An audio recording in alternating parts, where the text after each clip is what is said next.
Straight Shift with the Car Chick, the podcast that's all about cars, buying, selling, fixing, and driving, and sometimes running fast if you're the car chick. Now, here she is. Hey everyone, and welcome to the Straight Shift. I have found myself ordering a lot of cars lately. And this is partly due to the pandemic situation with the inventory shortages that we've been experiencing across the industry, and also partly due to us being in that time where most manufacturers are in the process of switching over to the new model year. The 2021 models have already started hitting lots in some cases or will be hitting lots fairly soon. So it's just kind of a random occurrence of events that have come together where I find myself placing orders for vehicles versus buying something that is already on the ground at a dealership somewhere. And a lot of people have this idea that if you have to order a car, you don't have any wiggle room to negotiate. The dealers are not going to deal. You're going to have to pay full sticker price if you place an order. That is not true. So I want to spend today talking about how you can still save money when ordering a car and not have to pay full sticker or MSRP price. Let's start with talking about what does it mean to order a car? When I talk about ordering a car, I'm talking about speccing out the car the way you want it. If you go to any of the manufacturer's websites and pull up the car and the model that you're interested in, there will always be a button that says build or build your whatever kind of car. And it will walk you through picking the trim level you want. Do you want two-wheel drive or all-wheel drive if that's an option? Picking your exterior and interior colors. Sometimes you can pick the trim. Do you want a wood grain trim or a brushed metal trim? Then you can pick what packages you want, what accessories, what standalone options. Sometimes you can even pick the wheels and tires that you want. Basically, you're building this car the way you would ideally want it within the parameters that the manufacturer sets. This is not a true custom, as in they'll do absolutely anything you want. If you say, I want a neon green glitter covered dash, that's really not going to be an option. So you do have to work within the parameters that the manufacturer sets, but you can basically spec out the vehicle the way you want it. Whether you can actually get the car built exactly that way depends on the manufacturer. Some manufacturers allow a true spec order and they will build it exactly the way you spec it out on their website, whereas others will not. They will take it under advisement.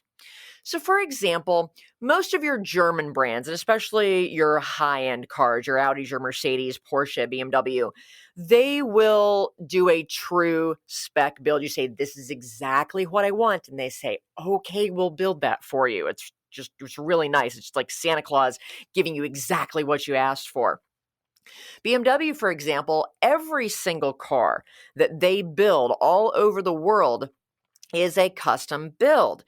So they don't just decide, okay, we're going to build 10,000 of these and 12,000 of those and 4,000 of these and then send them out to the dealers.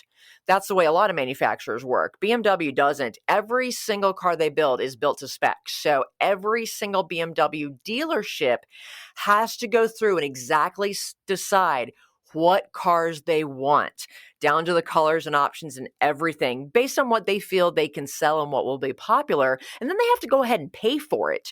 They can't just floor plan it, which is basically a type of loan or line of credit between the manufacturers and their franchise dealers. So running a BMW dealership is a little more complicated and expensive than running, say, a Toyota dealership. But every single BMW built is built to spec. Not every manufacturer works that way.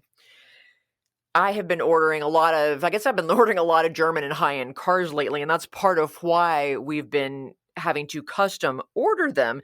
So for example, I just ordered an Audi S6 for a client and we spec'd it out. It wasn't very complicated. There were really only two packages that he wanted, and silver and black and just the standard wheels. So it wasn't a complicated custom order, but we spec'd it out. And what you do, once you spec out the car that you want, then you have to go to a dealership. You can't just submit it directly to the manufacturer yourself. You do have to go through one of their franchise dealerships.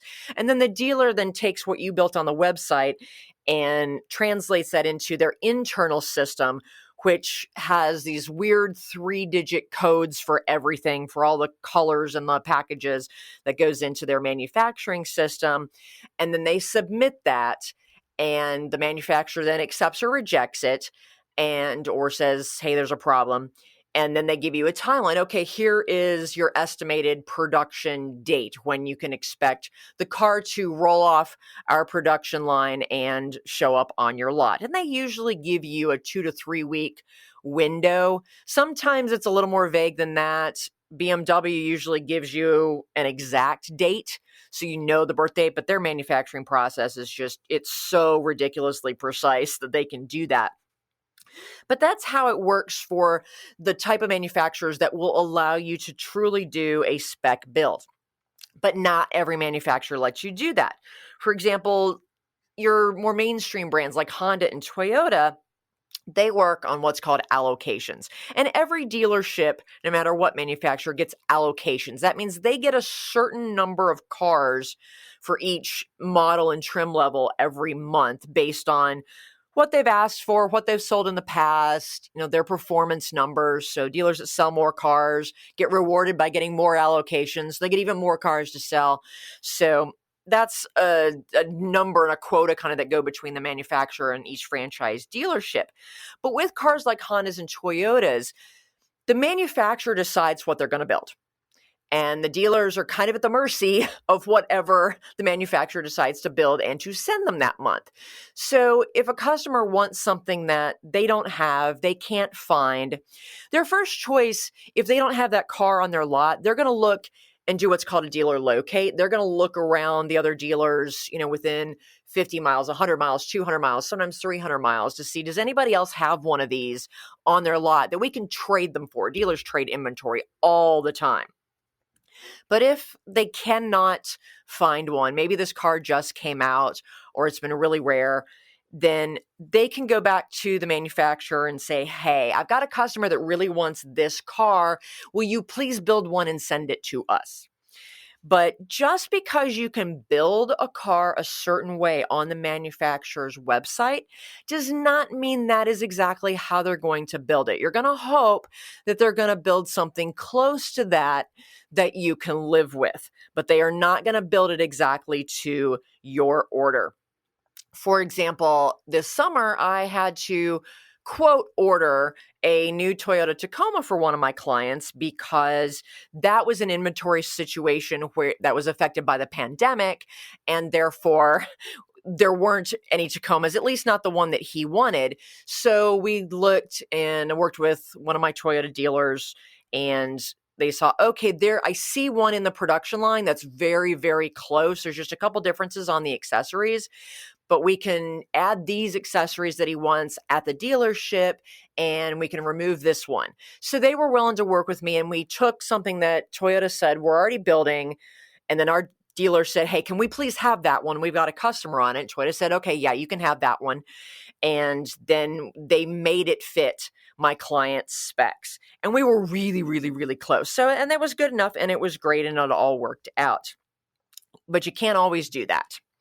So just because you can build it a certain way on the manufacturer's website does not guarantee that you can actually get it exactly like that. It just depends on the manufacturer. Then there's some manufacturers that are somewhere in between. Right now, the 2021 Chevy Tahoes, which are completely redesigned and awesome, they've just started hitting the dealer lots, and they're going like hotcakes. And they've been placing orders, and people are having to custom order one because everything that's come in is pretty much sold. So I've been working with a couple of the Chevy dealers, and my client wants one that has a sunroof, but not all of the other options that the sunroof gets packaged with in the Premier package. The manufacturers like to package a bunch of options together because it helps them make more money, but it also simplifies their manufacturing process when they're not kind of piecemealing every single car together.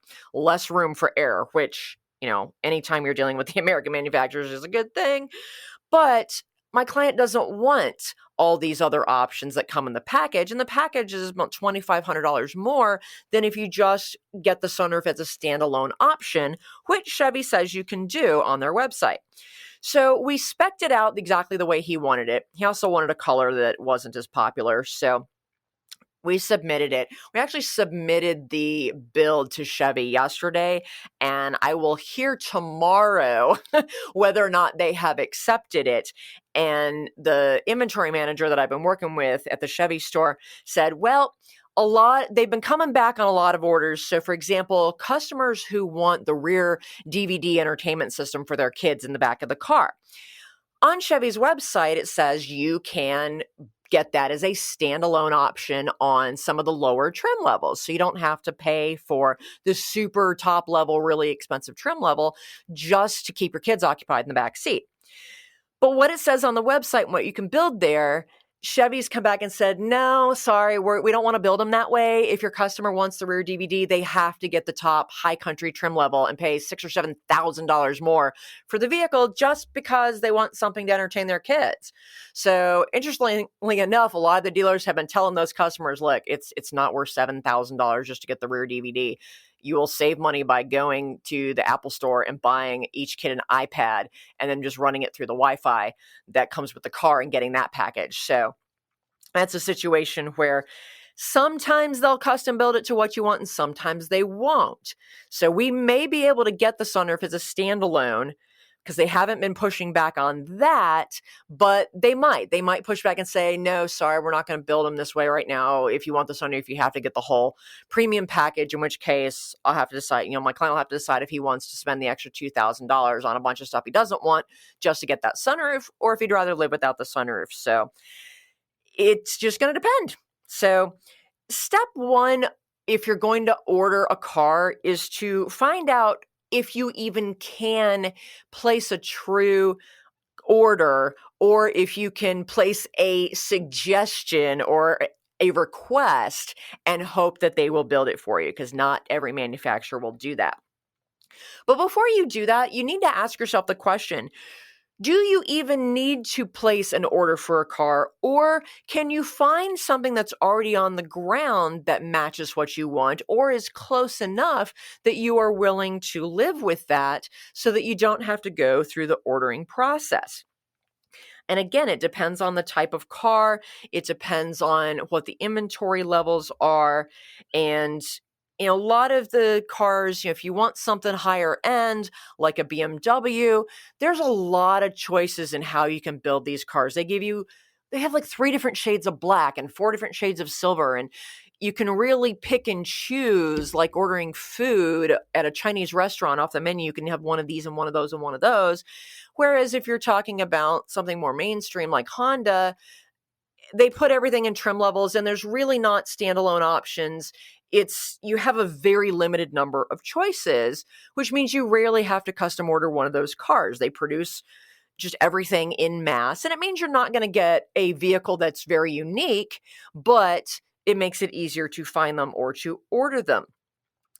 Depends on, what kind of options you want. I actually had to custom order a Porsche 911 convertible, which it's not uncommon. Most Porsche owners will spec out the cars that they want. When you're talking about buying a car that is 6 figures and costs as much as a lot of houses, you tend to want what you want and you place an order for it.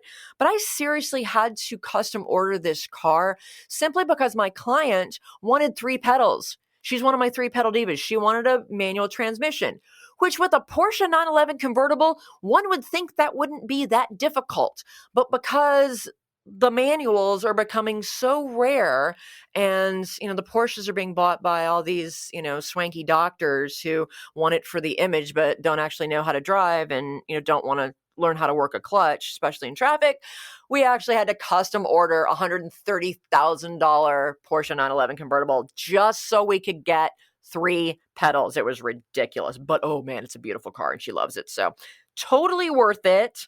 Totally worth it. And you also need to look at, is it the model year changing over like it is with the Chevy Tahoe? And is it worth waiting a little bit to get the new model year? Has it been fully redesigned? The Chevy Tahoe has been fully redesigned. That's why a lot of people have been waiting for the 2021. There's a lot of great changes to it, both styling wise and in terms of the technology it has, that's made it totally worth most people waiting for that model. Or is it simply about availability? Honestly, my Tahoe client would have been perfectly happy with the old 2020 model. It's just the color combination and the options that he wanted. There just weren't any out there. I looked all over the United States and I found one up in Delaware that fit his specs. But when I finally got a hold of the dealership, they're like, oh no, we sold that weeks ago. We haven't gotten our website updated. Yeah, thanks guys.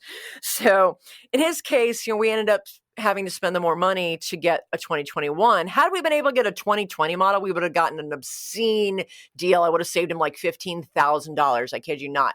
But he wanted what he wanted. Money wasn't really the big issue for him. He just wanted what he wanted. He spends a lot of time in his car. So because of the inventory situation and the model year changeover, it made more sense to just order the 2021. Same thing for a couple of my other clients. I've got a client that we placed an order last month for a 2021 Alfa Romeo Giulia, their little sports sedan.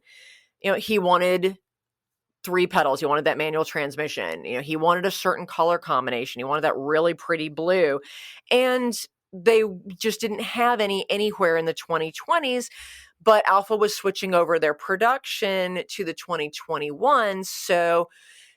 But they weren't really producing them yet. So we were really in this limbo state. And that can happen sometimes, especially because of everything that's happened with 2020 and the pandemic and the shutdowns. Some manufacturers are in this weird place where all the 2020s are gone because they just sold out like crazy because people have been buying cars, dealing with the pandemic instead of getting on airplanes. But the 2021s aren't scheduled to start production yet. So we placed the order for the 2021 Alpha last month, so in August, but we're not expecting to get it until December at the earliest, but realistically, probably January of next year. Same thing with this Audi S6. There are no S6s that meet my client's specs out there. Not really any that are that close. Believe me, I looked all over the country. They're not out there. And he's not in a hurry, and so he's willing to wait. And so we submitted our order yesterday, and we got a birth date, so to speak, of late January or early February of next year. We don't even know what the price of the car really is going to be. We have an estimate because they're not in production. We can't even get that information right now. So it was a little bit of a blind order, but it's what he wanted. And when you're talking about an $85,000 car, you're going to get what you want to get. So again, that's a situation you have to ask yourself, how picky are you? If you want, and you're willing to wait for what you want so you don't have to settle for something that's close to what you want, yeah, absolutely, place that order. But if you've got a little bit more flexibility or you're in a little bit more of a hurry and you're like, gosh, I can't wait months to get my car, then you may have to settle or choose to settle for something that they have, or maybe taking something that's currently on the lot in the current model year, like when there were a few 2020 Tahoes left. Gosh, I can save $15,000. That's worth it to me versus, to make some compromises. So you have to ask yourself all those things and find out what the timeline is to place an order if you choose to do that. Because it can be a few weeks.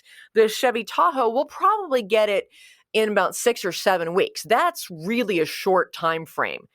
Chevy's already cranking these things out like crazy, so that's not a long time for us to have to wait for that car.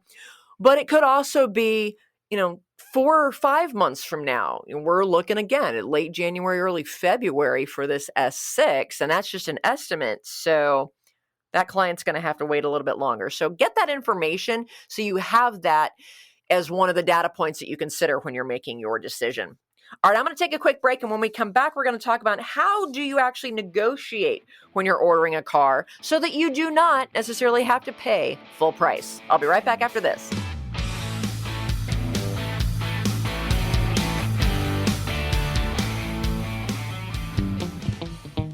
Do you hate car shopping? Do you worry about being taken advantage of or about finding the right car at a great price. Buying a car can be a frustrating and time-consuming experience. But what if you could get a great deal without having to do a ton of research, without having to haggle, and without the fear of buying a lemon? You can. As your personal car shopper, the Car Chick will help you pick the perfect car based on your unique lifestyle, budget, and personality. She'll handle all of the legwork and negotiating for you. All you have to do is sign the papers and take the keys. It's that easy. To learn how the Car Chick can save you time, money, and hassle on your next car purchase, give us a call at 704-248-8706. That's 704-248-8706. Or visit us on the web at thecarchick.com. Where the rubber meets the road. Nice to meet you. Love your asphalt. Hey, nice treads. It's Straight Shift with the Car Chick. Hey everyone, welcome back to The Straight Shift. We're talking about how to save money if you are custom ordering a car. Most dealers, if you walk in or call them on the phone and say, hey, I want to order this BMW or this Audi or whatever it is you're ordering, most dealers are going to tell you that you have to pay full price. They won't even tell you that. They're just going to say, okay, yeah, here's the price, and they'll tell you maybe what that is out the door, but they're basing it off the MSRP. They're not going to just automatically offer you a discount when placing an order for a car because they feel that the supply and demand is in their favor. If you wanted something that was already on the lot, then you would have taken that. So you're wanting something that doesn't exist. They're going to have to place an order for you. Therefore, they feel they have that advantage, and then they can charge you full price for that car. Most of the time, this is not true. You can negotiate when ordering a car. You do not have to pay sticker price in most cases. So here is how you do that. Exactly the same way you negotiate any other new car purchase. You shop around and let those dealers know that you are shopping around. Even if you have to go outside your geography, say like there's only one Porsche dealership here in Charlotte. That's fine. There's one in Columbia, there's one in Greenville, South Carolina, there's one in Raleigh, there's one in within a 2 to 3 hour radius. Now you're talking, 5 or 6 stores. So you don't have to just limit yourself to the 1 or 2 dealers that are in your area, because the dealers are incented to sell cars outside their immediate geography. So they may jump at a chance to order a car for you and even offer you a discount because, hey, that's a sale they wouldn't have gotten otherwise. And a sale is a sale is a sale. Yes, the dealers like to move the inventory that is already sitting on their lots because it's costing them money sitting on their lot. And there may be incentives for those cars to move. But even when you custom order one, it is still a sale. It still counts towards their sales numbers. So they need that. As I was saying before when I was talking about allocations, the more cars per month that a dealer sells, the happier the manufacturer is, and therefore the manufacturer will give them rewards for making those sales. Whether it's, hey, you sold 400 cars last month, so this month we're going to give you 500 cars to see if you can sell those. And we're going to give you another $100,000 in advertising money that you can spend on commercials and newspaper and web ads to help sell those cars. Or we're going to give you this, or we're going to give you that. There's a whole lot of money and benefits that go behind the scenes between the manufacturer and their franchise dealers. And so much of it is based on how many cars do they move every month. It's called moving metal. So even if you are placing an order, that is still a sale for the dealer. It still counts, and they still, in most cases, need and want that sale. So you got to play that game with them and play it off them and remind them, hey, it's a sale. I can order this car. Yeah, I'm ordering it, but I can order it from any dealer. So if you want me to order it from you, let's start talking some flexible numbers here. So you need to let them know, hey, just because I'm placing an order doesn't mean I'm automatically going to place it with you and I'm automatically going to pay full price. I'm still a savvy buyer and I am going to shop this around. And this is where you also need to do what you do with shopping for any new car, and that's look at all the other things. What is their doc fee? Does one dealer charge a lower doc fee than another, and you can save $200-300 there? If you're custom ordering a car, then you shouldn't have to pay for any dealer add-ons because the car is being ordered for you. You shouldn't have to accept we put, window tints and all these other things on every car. No. This is your car. You're ordering it. If you don't want any of that junk, they shouldn't put it on there and you shouldn't pay for it. So again, look at the overall end-to-end deal, but let them know you're shopping around. Even with my relationship, sometimes I have to play that game. So for example, ordering this Tahoe, the dealerships here in town, the one that I do the most business with and have a good relationship with, we had done the test drive there. And my policy is always to give the dealership that does the test drive with my customer gets first and last shot at the deal. They still have to bring it to the table, but I do them that courtesy because they've already invested some time. But it doesn't guarantee that they get the deal. They like to think it does, but it doesn't. They still have to bring the numbers to the table. And so they were giving me the whole sob story about, these cars are pre-sold and, we're selling them at sticker and blah, blah, blah, blah, blah. And I said, well, that's great. I'm shopping around. And boy, did they backpedal faster. Let us know, if you get a better deal, we'll beat that. Give us the opportunity to beat that. I said, well, then you need to give me some numbers now because I'm not going to waste my time going back and forth and back and forth. And I ended up coming back to them and saying, hey, I've got an invoice deal from this other dealer out of town, which was mostly true. And you got to play some games sometimes. And it was close to an invoice deal. So I said, hey, I got an invoice deal. Will you guys do that? They came back right away. Yeah, we'll do that. So it's amazing how quickly they will backpedal and do a 180 and change their story and agree to the terms that you want in order to get that sale. Same thing with the Audi. They pulled the same stuff. And these are dealerships that I have great relationships with. But all I had to do was go to one other Audi store and be like, hey, we're looking at custom ordering this. What can you do price-wise and what time when I'm looking? They're like, oh, we'll give you an invoice deal. It's cool. So I laid that out. I'm like, hey, this is the number that you're going to have to get to if you want this deal. If you want to keep it in Charlotte. And boom, yep, they would do that. Not a problem. No big deal. So even that Porsche that I had to order, we didn't get it in invoice because it's a Porsche, so it's a little bit higher level. But because of the relationships I had there, we got it for about $1,000 over invoice, which was still like $5,000 under MSRP. So that was because of my relationships. But if I had to play the pricing game with them and say, hey, I can get it from this other dealer out of town for this price, you better believe they would have come to that. So you just have to negotiate like you would any other new car deal and not fall for their BS about you have to pay sticker if you're ordering a car. There are some exceptions to this.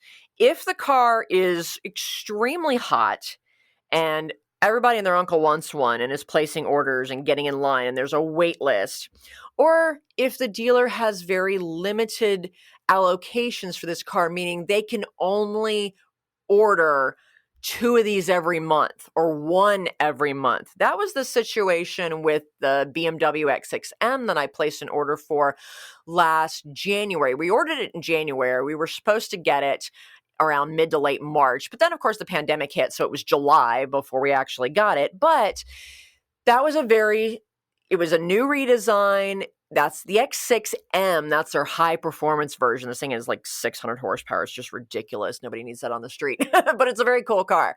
But because it's a rare car, BMW does not produce a lot of these. Every dealership in the country had 1, maybe 2 production slots every month, but they had 10 people every month that wanted to buy them. So in that situation, they could charge a premium for it. And you had to wait until they had a slot open for you to place that order. Because of my relationships, we still got a small discount and we also got bumped to the top of the line. So we got the next allocation slot. So that was great. And we would have gotten the car in about 3 months if the pandemic hadn't hit. So There's a lot of people that are still waiting for their X6Ms. So it depends on how hot the car is. And that can be true if it's what I call a normal car that you can't place a true order for. There's an allocation, but again, it's really hot.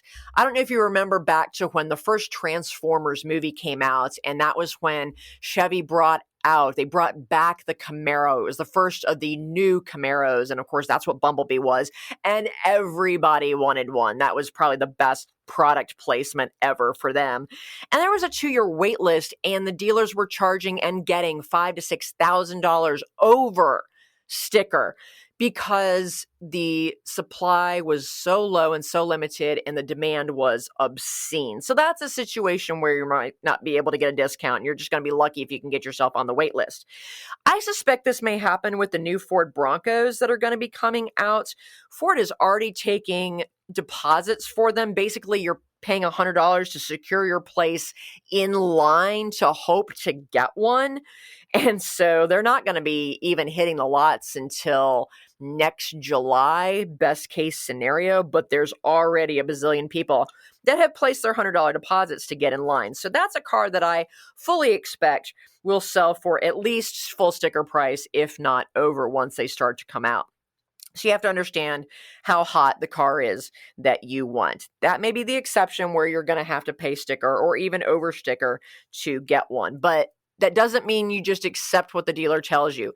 Shop around, play them off of each other, and just see truly what the supply and demand situation is. And in most cases, you're going to be able to still get yourself a deal. But you have to look at several different factors. Again, you've got to look at that timeline. How long are you going to have to wait for this vehicle? And are you willing to wait? That timeline can affect your overall pricing because of the incentives. First of all, do you even know the pricing of the car? The Bronco, they haven't even announced what the sticker price is going to be realistically, but people are still jumping in line. I want one. I don't care how much it costs. I want one of these things. They look like they're going to be awesome.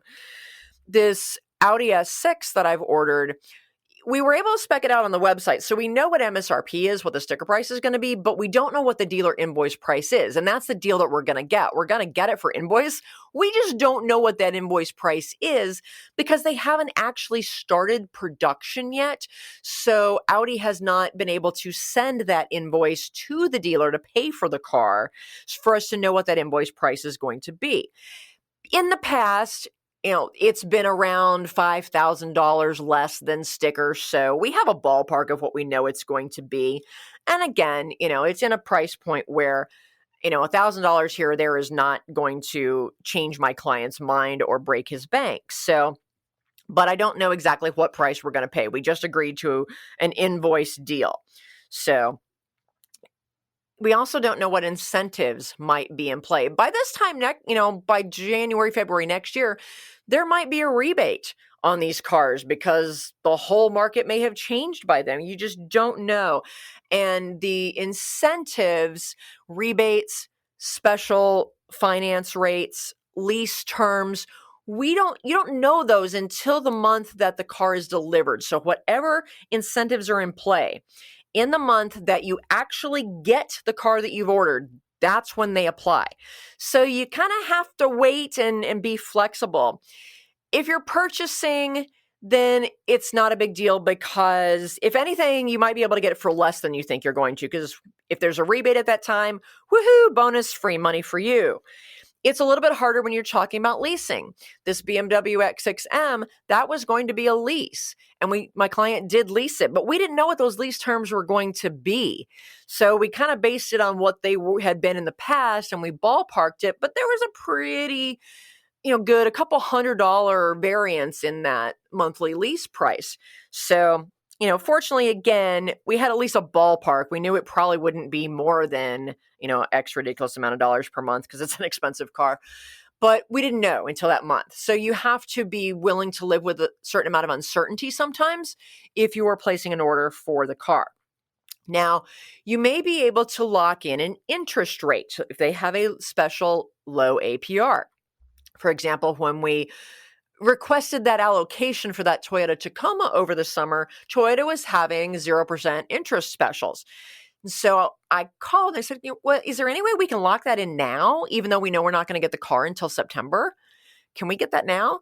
And so we talked to Toyota Financial, and they said, we only allow you to lock it in the month before. So we couldn't lock it in when we ordered the car in July. So we just kept our fingers crossed that maybe those special rates would hold into August. And they did. And they let my client fill out a form. He'd already been approved by them with his credit. And we just filled out a form and they locked it in for us. So we were able to take advantage of that. Audi is letting us lock in the low APR 6 months ahead of time. So we're able to lock in a 1.99% rate on this S6 now, even though we're not going to get it until January or February. The manufacturers have a little more flexibility to do that since they decide what those interest rates are, and they basically pay for those discounts with whatever they borrow that money from. I'm not going to get into an economics lesson on how interest rates and loans work with the Federal Reserve and banks. But the point is we were able to lock that in with Audi 6 months ahead of time, which I've actually never heard of, which was great. So you need to consider the incentives and what you can take advantage of now and what you might not be able to. The other thing that's going to be in flux is if you have a vehicle to trade. You're not going to be able to necessarily get a firm number on that trade, or they may not even put a number at all on it right now until you get closer to that delivery time. And then you know the exact miles on your trade, because you may put another 6,000 to 10,000 miles on that car before your new car arrives. Who knows? You can get into an accident. So many things that could happen to affect its value, including the market just changing, that most dealers are probably not going to give you a firm trade value. So again, ordering a car is not necessarily your best decision if you're really dependent on what number you get for your trade vehicle. Clients that I have now, even though we're waiting, they're like, I don't need this car. We've got a couple other cars in the family that I can drive, and I just as soon unload this now. So we may look at just selling it outright to another dealership now, but then we'll give up the tax savings as if we trade it in. So those are just some additional logistics and musical money situations that you have to figure out if you are placing an order for a car. But the bottom line is, just because you're ordering a car does not necessarily mean that you have to pay full price, despite what the dealers want to tell you about that. Of course, they want to sell it to you at full price. They want to make that extra profit. But unless that car is rare and there's a huge wait list, or there's very limited allocations for production for each dealer, you're not going to have to pay sticker price. You just have to aggressively negotiate it the same way you would any new car purchase. So I hope this has been helpful. You understand the process for ordering a car and what you need to do to negotiate. And if you ever have any questions about that, or you think you want to order a car, but you don't want to go through this, you're always welcome to give me a call. You can always check me out at thecarchick.com, contact me through the website, and we can talk through it, and maybe I can help you take care of that. So in the meantime, folks, drive safely. I'm out of here. The Straight Shift podcast is copyright LeeAnn Shattuck, The Car Chick, 2017. All views expressed by guest and or co-hosts are those of the guest and or co-hosts, and not necessarily those of LeeAnn Shattuck or The Car Chick.